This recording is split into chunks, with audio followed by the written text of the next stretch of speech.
signing off from the sunny and warm Istanbul. As you might know, I'm Turkish and I'm visiting my home country, and I wanted to take the opportunity to come and visit Grand Bazaar, which is the famous historic shopping centers. We're going to be exploring the traditional side of shopping today. We're going to see how COVID-19 impacted the historic shopping center, and we're going to talk a little bit about the history of it. So, hope you enjoy it. Come on, let's go.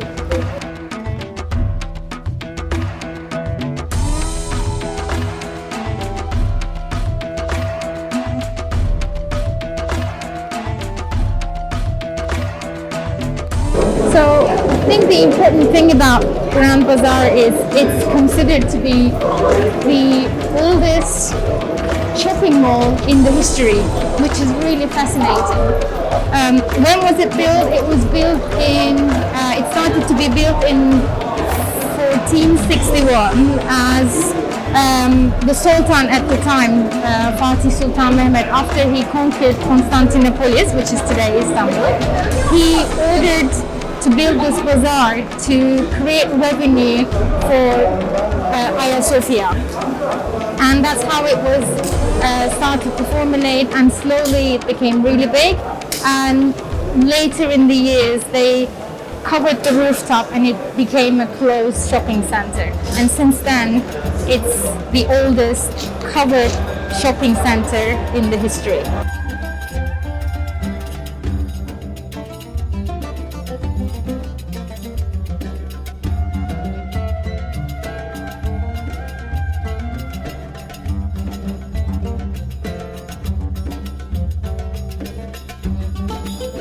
Grand Bazaar is huge. It has what we are walking on here is it's called a street, and there are 66 streets here, consisting of nearly 4,000 shops. So it's amazing, and the famous shops here is, I think, number one category is jewelry. When you come to Turkey, if you want to buy a bit of jewelry, Grand Bazaar is the place to come, especially to buy gold and diamonds.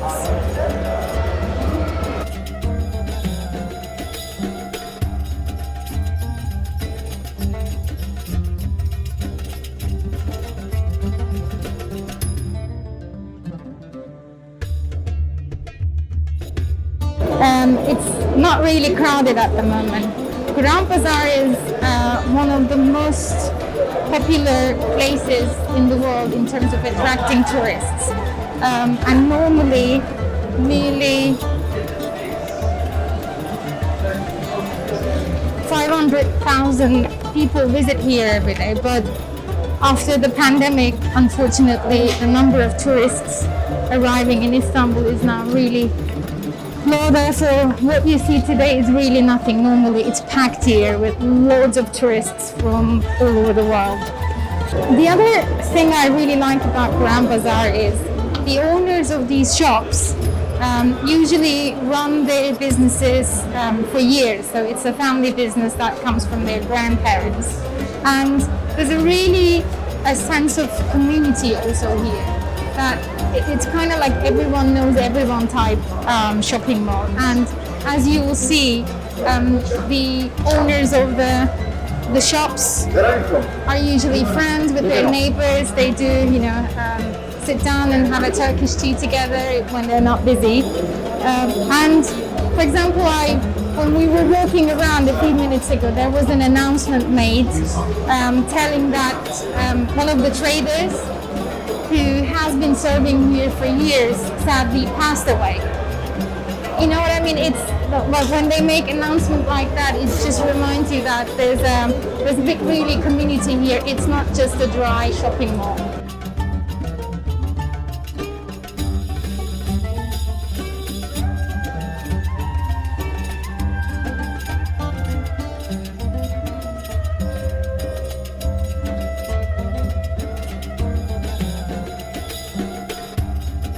We always say the experience side of retail will never die. And here we're in a really traditional setup, and even a very traditional store in Grand Bazaar is offering experiential retail.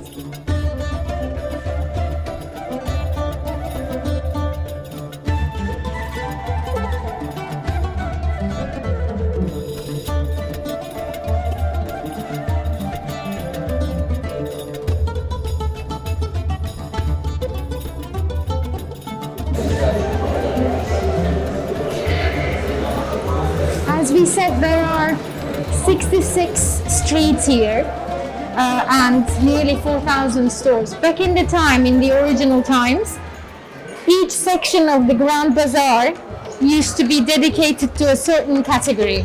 For example, all the, let's say, jewelry dealers were in one place, all the carpet dealers were in another place. However, over the years, that isn't the case anymore, and now there is no specific category for each section.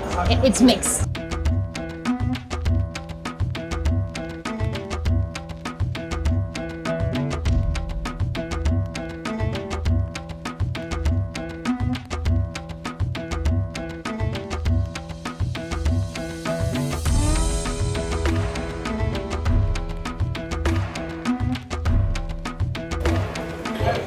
So I asked the price of it. He said that this is a 90 TL. One thing you need to remember when you come to Turkey is before you make a purchase in the Grand Bazaar, make sure you do a big bargaining. Never ever pay the full price, the asking price. You really need to negotiate.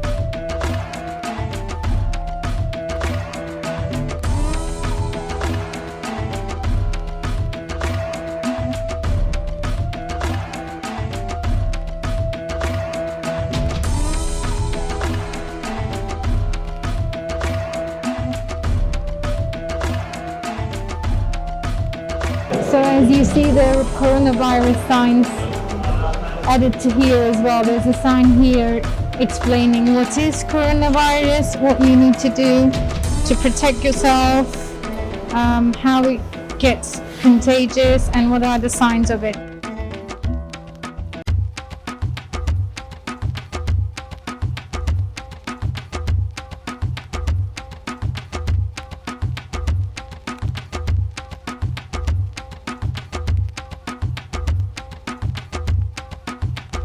Up until 19th century, competition was banned in the Grand Bazaar. So there were no store signs or anything. And after the 19th century, it became more a normal shopping center.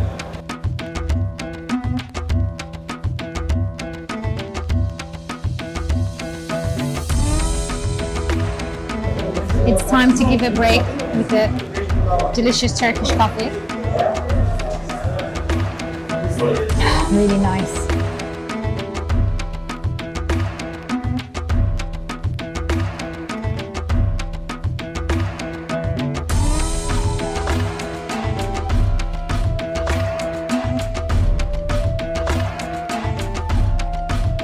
Grand Bazaar is not only popular as a shopping center, but because of its unique historical architecture, it's also used as a stage for many films, music videos, etc. And the most famous one is the James Bond movie Skyfall, was filmed here in 2012.